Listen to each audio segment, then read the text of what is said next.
Olá, estamos no ar mais uma vez com o Despertar à Luz do Conhecimento, sempre trazendo temas relevantes ligados ao Espiritismo para você que nos acompanha tanto pelo canal, pelas diversas plataformas, também pelo YouTube, pelo aplicativo. Enfim, espalhe essa ideia do bem, do despertar à luz do conhecimento. Hoje iremos falar sobre uma das personalidades mais conhecidas do meio espírita, Chico Xavier. O programa tem como tema o mandato mediúnico de Chico Xavier. E para isso estamos tendo a satisfação de receber aqui conosco André Sil, que é professor universitário, historiador, palestrante espírita e também ligado ao CEPEF, que é o Centro de Estudos e Pesquisas Espíritas Franciscanos. André, muito obrigado e muito bem-vindo aqui ao Despertar à Luz do Conhecimento.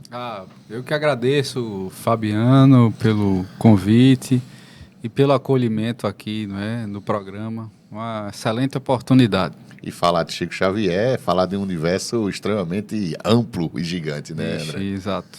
Pois é, mas vamos iniciando aqui. Daqui a pouco a gente, inclusive, vai falar sobre também o livro Chico Xavier, de Jovem Desconhecido a Médium, mais famoso do Brasil, de autoria do nosso convidado, André Sil, que também faz parte aqui da nossa temática de hoje do programa. Mas iniciando, André, eu gostaria que você pudesse nos falar para a gente, para os telespectadores e internautas, quando a gente fala em Chico Xavier, não tem como deixar de vir a imagem do médium, né, psicografando, né, sobretudo, que foi uma imagem muito retratada em diversas situações, nas reportagens e filmes. E eu queria que você pudesse nos brindar com essa informação de quem foi Chico Xavier, de fato, e quais as contribuições que ele deu para a divulgação do Espiritismo. São questões muito interessantes, né, que você está levantando.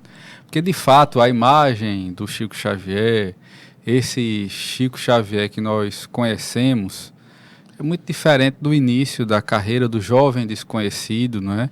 Então, eu chamaria a atenção, e nesse início de conversa, para a dimensão e o gigantismo que o personagem Chico Xavier foi ganhando, não é? Ele rapidamente se tornou o médium mais famoso do Brasil.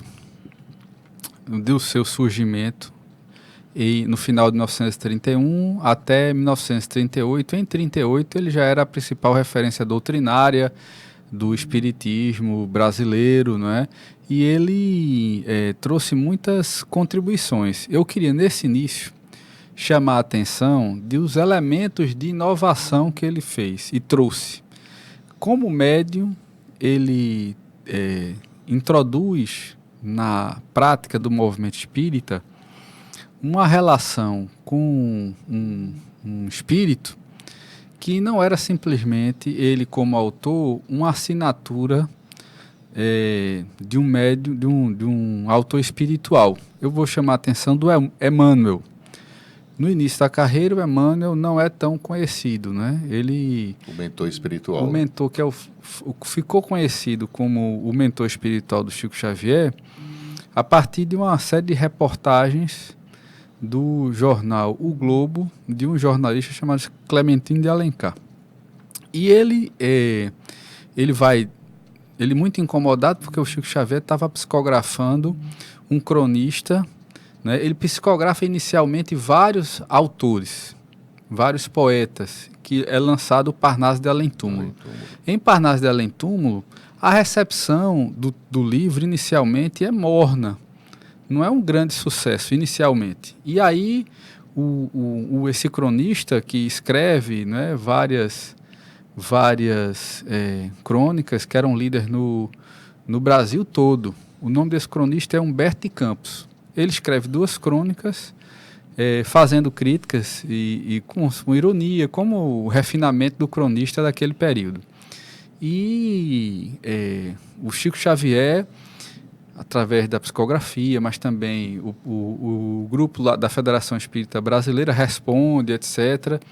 Mas conhecido mesmo é quando em 1935 o Chico Xavier, que o Humberto de Campos desencarnou, morreu, e o Chico Xavier, poucos meses depois, começa a psicografar crônicas do Humberto de Campos.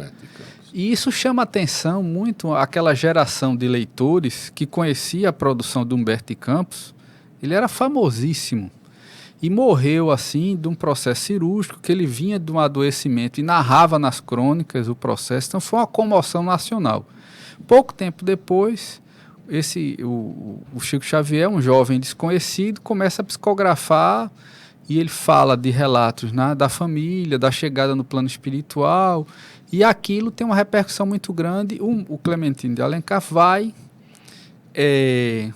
desmascarar o Chico Xavier, porque o Humberto de Campos tinha sido companheiro, amigo e colega de repartição do jornalismo, né? E ele foi lá desmascarar, foi passar lá, né, 3 dias, e passou um mês e saiu de lá convencido do fenômeno, e foi uma primeira peça de propaganda que catapultou a imagem do Chico Xavier, né? Hoje, ou seja, o que seria um opositor passou a ser um divulgador. Um divulgador, né, nesse processo, quer dizer, enquanto vivo, um opositor brando, porque assim ele faz as críticas, mas ele não era alguém que fosse assim um detrator do espiritismo, mas como autor espiritual ele se converte no principal autor espiritual do Chico Xavier na década de 30.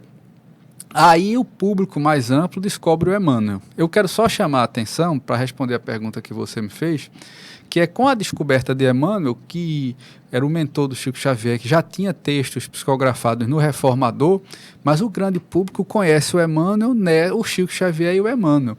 E o Emmanuel tem um funcionamento muito diferente em relação aos outros médiuns do período, porque o Emmanuel não era só a assinatura do texto psicografado, mas era alguém que tinha múltiplas funções. Ele era uma espécie de editor também, ele fazia revisões dos textos do Chico Xavier, e o Emmanuel, como guia espiritual, atuava com o Chico Xavier no que a gente pode dizer assim, que é uma dimensão performática. O Chico Xavier, quando estava no centro, mas também fora dele, o Chico Xavier recebia assistência do Emmanuel, e o Emmanuel atuava ali naquela situação. Por exemplo, ele é consultado para saber de um fenômeno que acontecia numa casa em Belo Horizonte, nesse mesmo período, 35, 36, 37. E aí um poltergeist que acontecia, e ele consulta o Emmanuel, e o Emmanuel responde. Então o Emmanuel age com o Chico Xavier, na dimensão do Chico Xavier como ator, né, social. Então, isso é uma inovação. Por quê, André? Porque naquele período os médiuns não tinham essa prática. Não eram editores, não eram os mentores espirituais daquele funcionamento naquele período. Outra coisa, Fabiano, que eu queria ressaltar é o seguinte: para além dessas questões, o Chico Xavier, como autor, muito se fala em relação à profusão de obras que ele psicografou, etc. Mas o Chico Xavier, como autor, de fato ele faz uma série de operações de ajustes, de uma configuração no espiritismo brasileiro diferente da matriz francesa. Mas em que sentido? Em vários. Por exemplo, em conteúdos doutrinários. Quando na matriz francesa se falava muito em vida, eu vou lhe dar 2 exemplos: vida na erradicidade. Não se tinha a ideia, por exemplo, das colônias espirituais. Quem é que introduz essa noção, essa compreensão de colônias espirituais? No espiritismo brasileiro é a psicografia do Chico Xavier, em 44, com um best-seller que catapultou a publicação do próprio Kardec. Os números de publicação da chamada codificação kardeciana, o Livro dos Espíritos, o Livro dos Médiuns, etc., o Evangelho segundo o Espiritismo, dobra com o lançamento de Nosso Lar, em 44. Já de André Luiz. Já ia de um outro autor espiritual chamado André Luiz, né? Que aí começa em 44. Mas, para você ter uma ideia, para a gente, nessa conversa, para entender assim, isso é um elemento muito inovador. um aprofundamento doutrinário via prática mediúnica. E aí um outro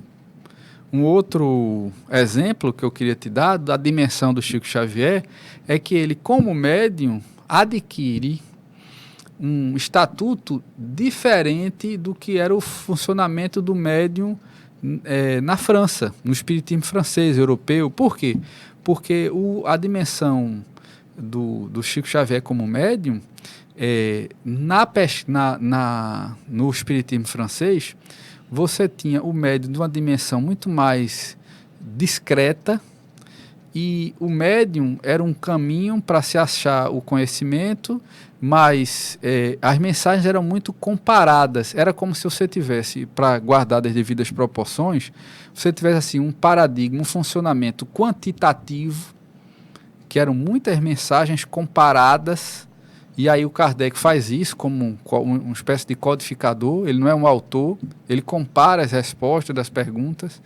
E com o Chico Xavier, a forma da gente chegar no conhecimento espírita muda, porque é um médium que é principalmente através da literatura. Então é como se fosse assim, um funcionamento não é quantitativo naquele método, mas é qualitativo, e principalmente a literatura como veículo, como canal de verdades espirituais, né? Para o grande público, ele passou a ser como uma espécie de porta-voz do além.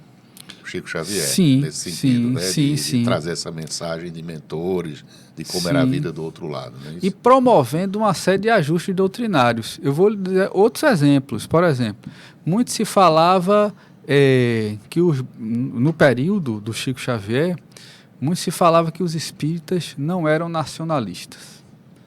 Tem toda isso historicamente a gente, né, sofre uma campanha, porque assim, tinha um recrudescimento de um nacionalismo ufanista.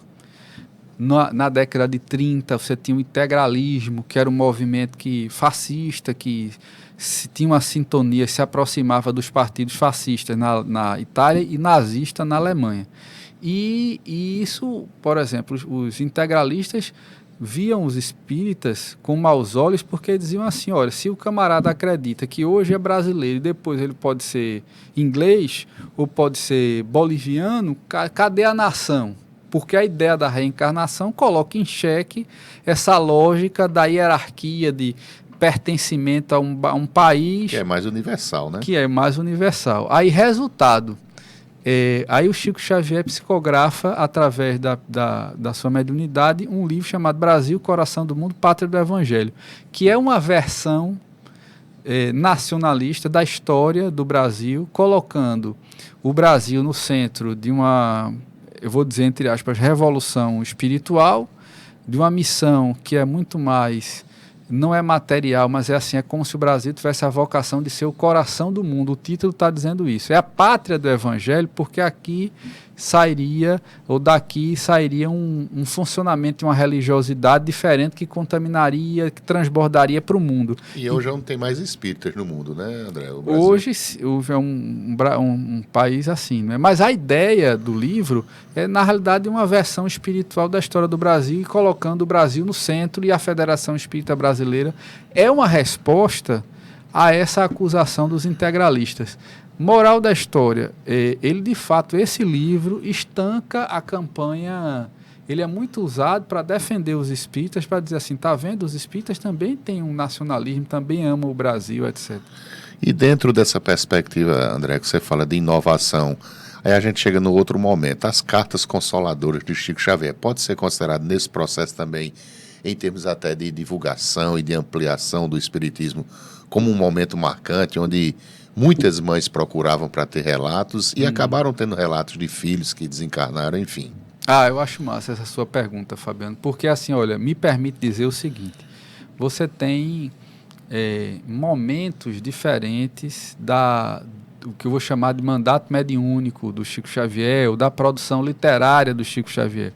Você tem um primeiro momento em que ele justamente está produzindo os ajustes doutrinários, as adequações, os aprofundamentos em relação à codificação kardeciana, ao modelo, por exemplo, do espiritismo francês. Então, ele de fato é um veículo significativo, importante, é um personagem para a gente entender esse espiritismo à brasileira, essa configuração brasileira do espiritismo. Ele faz isso basicamente em 100 obras. Se você pegar os principais autores, ele tem assim, tem autores diversos, mas assim, você tem o Humberto de Campos, o Emmanuel e o André Luiz, você tem coleções que nessas coleções ele opera uma série de ressignificações, é uma configuração à brasileira, como eu estava te dizendo. Depois, ele caminha, isso é a partir da década de 70, 68 é o último grande romance dele que fecha a coleção André Luiz, né? E a vida continua. E aí nós temos muitos textos, os 300 depois, são mensagens doutrinárias. E além dessas mensagens doutrinárias, ele transborda para o que você está colocando como literatura de consolação. Academicamente, hoje, estudos da história, da antropologia, né, da sociologia, que vem estudando o espiritismo como objeto de estudo, como, né, objeto de reflexão, de pesquisas, a conceituação que você está dizendo, essa literatura de consolação, que é aquela prática que o Chico Xavier, a partir da sua mediunidade, muitas pessoas que procuravam, muitas vezes destroçadas, né, em relação à perda, uma dor enorme, e é consolação porque as mensagens serviam muito no sentido de trazer notícias e sempre conteúdos que, de fato, vai ficar redundante, mas é o jeito, conteúdos consoladores.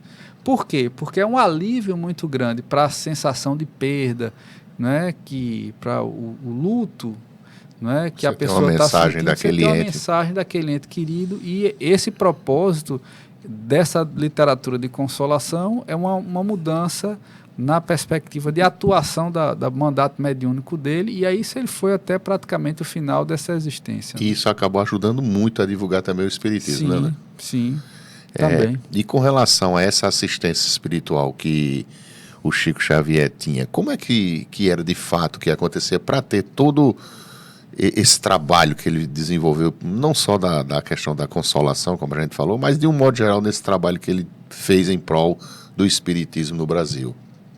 Você diz... A assistência espiritual que ele tinha, você falou em 3 autores, mas como é que era essa questão o cerco espiritual para proteção? Porque eu vi, inclusive, alguns documentários, ele mesmo relatando como ele sofria assédio, inclusive, de entidades ruins que tentavam desviar ele.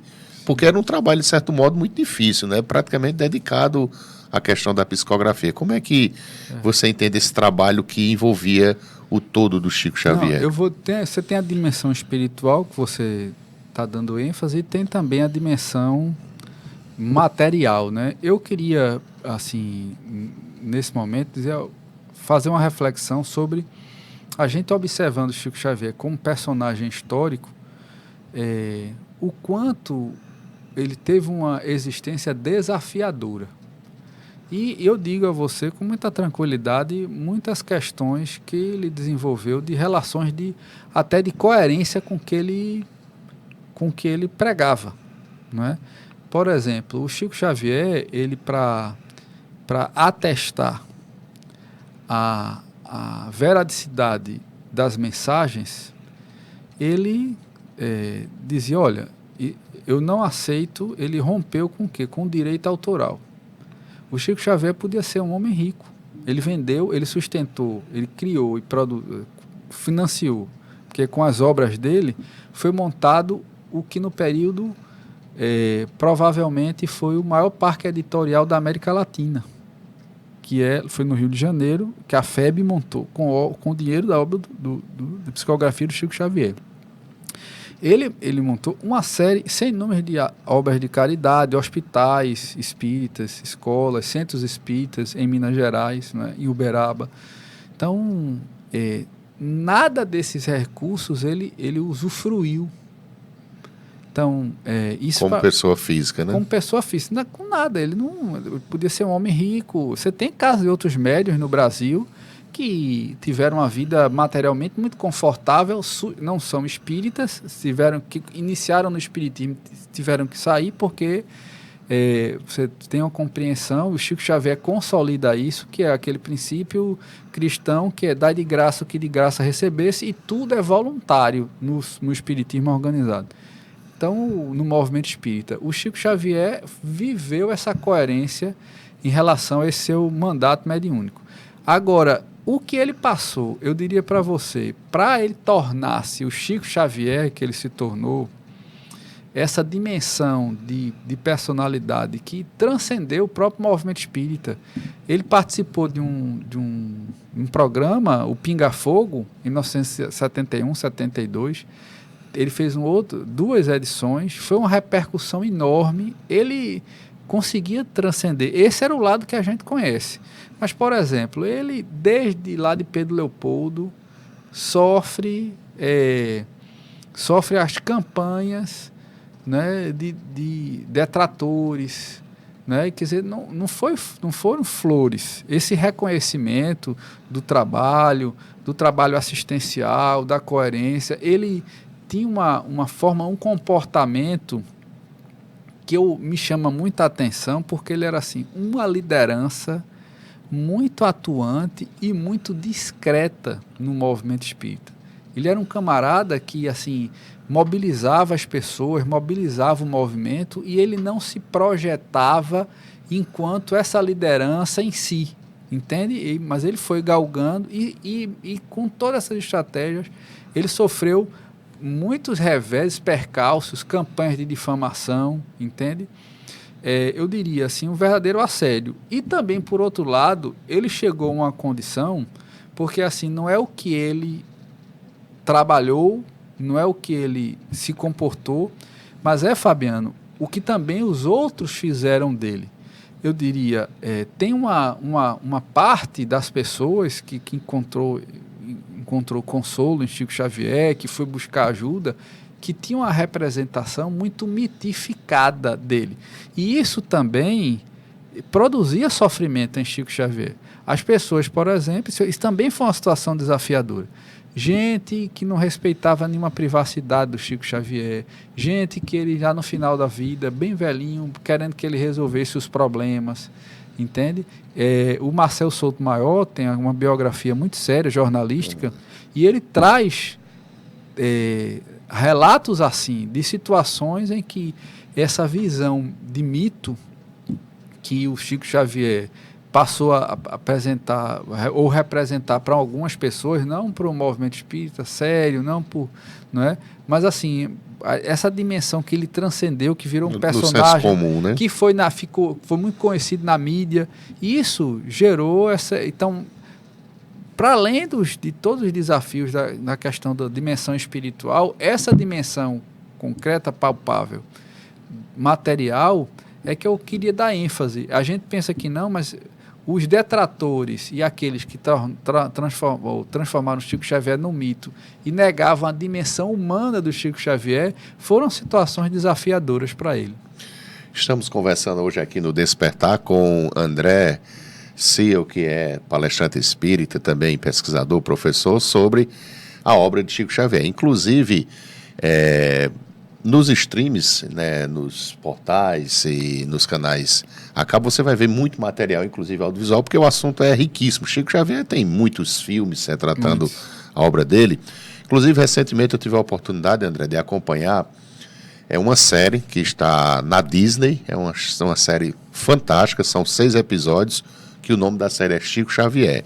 E parte, ou muito do que você está falando, André, é relatado lá justamente pelas pessoas que conviveram com Chico, falando de vários temas. São 6 episódios, cada um em torno de 1 hora, então é uma obra riquíssima. Quem tiver a oportunidade de ver, com certeza vai ter essas várias nuances da obra de Chico Xavier. E falando justamente em obras de Chico Xavier, filmes, novela, muita coisa que já foi trabalhada, tem também a vasta literatura de alguém que, além dele, que ele escreveu, como o André falou, mas que já também pesquisa. O caso de o nosso convidado, que está aqui com o livro Chico Xavier, né? Esse livro, inclusive, aqui faz parte da tese de doutorado, né, do André, que vai falar para a gente, André, retomando aquela parte inicial que a gente estava falando, nesse momento inicial, que aqui fala justamente de um período, eu vi aqui, de 31 a 38. Isso. Mas, de um modo geral, o que é que você poderia sintetizar para a gente? O que essa obra traz, essa tese de doutorado que você teve a oportunidade de pesquisar sobre esse expoente, digamos assim, maior do espiritismo no Brasil? Então, Fabiano, obrigado pela abrir também a oportunidade da gente conversar sobre o trabalho, que é um trabalho acadêmico de história. Foi um trabalho, inclusive, premiado. Eu recebi o primeiro lugar do Sandra Jataí Pesavento, né, que é um prêmio da Associação Nacional dos Historiadores, né? E eu, em regra geral, o que eu acho que assim, é o carro-chefe, é o que é o subterrâneo, mas é soberano nesse trabalho, é a gente tentar recompor a dimensão humana do Chico Xavier. Não é uma biografia, mas é um trabalho que busca mostrar como, através do Reformador, a revista que é o principal órgão de divulgação da Federação Espírita Brasileira, essa imagem do Chico Xavier foi sendo gestada, não é? Eu não peguei, por exemplo, a dimensão que eu estava dizendo para vocês, que eu chamei de performática.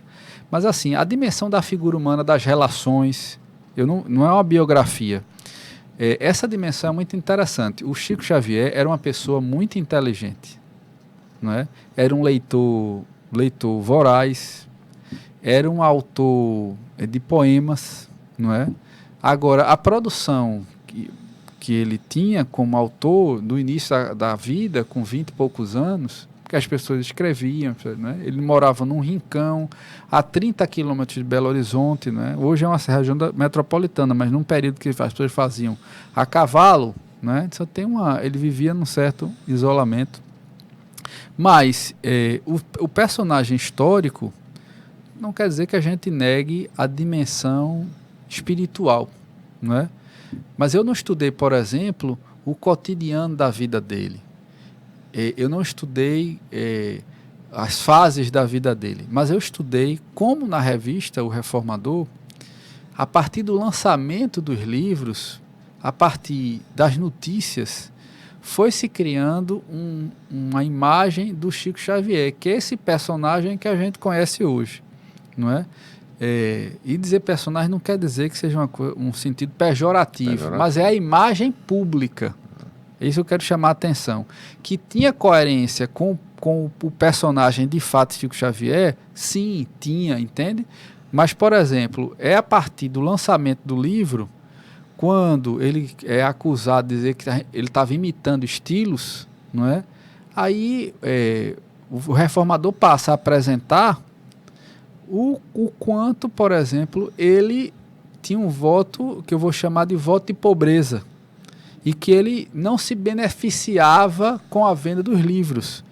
Esse é um exercício que eu vejo lá, Palavras Minhas, que é o texto prefacial do livro Parnaso de Além Túmulo. Em Palavras Minhas, ele traz uma trajetória e apresenta uma imagem dele como alguém, alguém que não tinha escolarização, e não tinha mesmo, não é?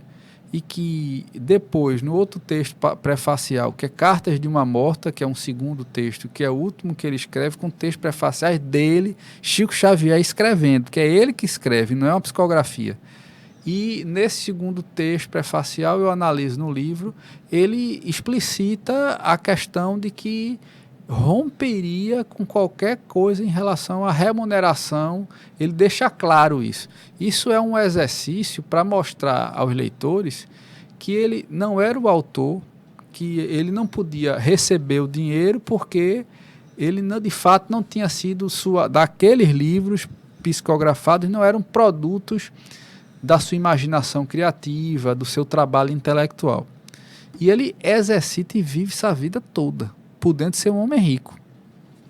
André, a gente está caminhando aqui para a parte final do Despertar a Luz do Conhecimento. Desde já a gente tem um imenso agradecimento, né, por tê-lo aqui, né, para a gente falar sobre esse grande expoente do Espiritismo. Eu gostaria que, possível, você nos deixasse aqui, na sua visão, dentro dos seus estudos, da sua pesquisa, e relacionado ao Espiritismo, o que mais importante Chico deixou de legado no trabalho que ele fez, que contribui até hoje para o Espiritismo? Ou uma ação, ou várias ações, que mensagens mais importantes você acha que serviram para que o Espiritismo continuasse sendo essa doutrina que hoje continua tendo milhares e milhares de seguidores? Aí toda a divulgação que aconteceu, é o reconhecimento público de tudo que ele operou como liderança, como médium, como veículo de uma produção literária muito interessante, que merece ser estudada, entende? O grande legado do Chico Xavier são as obras. Tem a posição dele de liderança do movimento espírita, não é? E ele foi uma liderança que fortaleceu, deu uma dimensão, uma verdadeira transfusão de sangue, não é? Chega no momento em que havia uma reaproximação do Estado com a Igreja Católica, no momento de uma ditadura do Estado Novo, praticamente quando ele é reconhecido como uma liderança espírita. Então, de lá para cá, passando pela ditadura civil-militar, ele consegue proteger essa minoria religiosa e consegue fortalecer a posição religiosa do espiritismo no Brasil.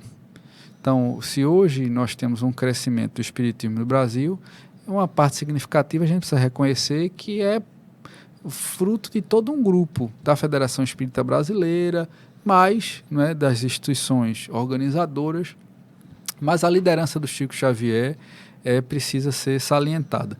E essa liderança está ancorada nas obras. Então, os livros que o Chico Xavier psicografou e as operações que ele realiza através dos livros, eu citei o caso do Brasil, Coração do Mundo, Pátria do Evangelho, que teve uma série de repercussões no próprio movimento espírita, aglutinou o movimento espírita, fortaleceu uma campanha de união imediata e unificação paulatina, não é? Isso é uma mensagem que se ancora e se sustenta na psicografia do Chico Xavier. Então, uma série de ajustes doutrinários, por exemplo, se tinha uma ênfase muito grande em vida em outros planetas, o Chico Xavier, através da sua produção, não nega a existência de vida em outros planetas. Mas quando se falava em erradicidade e vida em outros planetas, não é? E a gente hoje, com o desenvolvimento da astronomia, não é? Você conhece a dimensão dos planetas e se imaginava no século XIX que Marte teria uma civilização como a nossa, não é? E hoje o conhecimento avançou científico, e o que é que o Chico Xavier faz? A espiritualidade, né?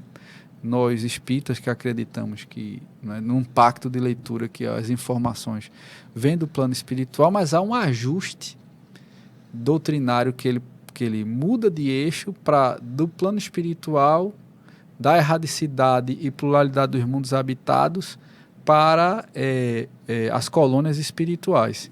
Então, isso é um exemplo do quanto a grande contribuição da obra mediúnica do Chico Xavier é ser um veículo de ajustes doutrinários, de reconfiguração, que permitiu que o espiritismo sobrevivesse a um século com tantos percalços. Duas ditaduras, a do Estado Novo, a ditadura civil-militar de 64, instaurada há 20 e poucos anos, né? Então, essa produção é que vai fazendo ajustes, e a gente, ao contrário, se fortaleceu em tempos difíceis. E esse é um reconhecimento que a gente precisa fazer. O espiritismo brasileiro é um espiritismo febiano, com ênfase terapêutica, em parte, devedor de forma significativa a esse mandato mediúnico do Chico Xavier. Tá certo, André. Ei. Muito obrigado, viu? Então, a gente agradece demais. Eu que agradeço. Por essa aula aí sobre Chico Xavier. A gente vai chegando ao final do Despertar à Luz do Conhecimento. Obviamente, você espalhando essa ideia, acompanhando aqui pela TV, também pela BrisaNet, pela TCM, pela Telecab, enfim, pela internet. Espalhe a ideia dessa mensagem e na próxima semana estaremos de volta com mais um Despertar à Luz do Conhecimento. Um grande abraço a todos.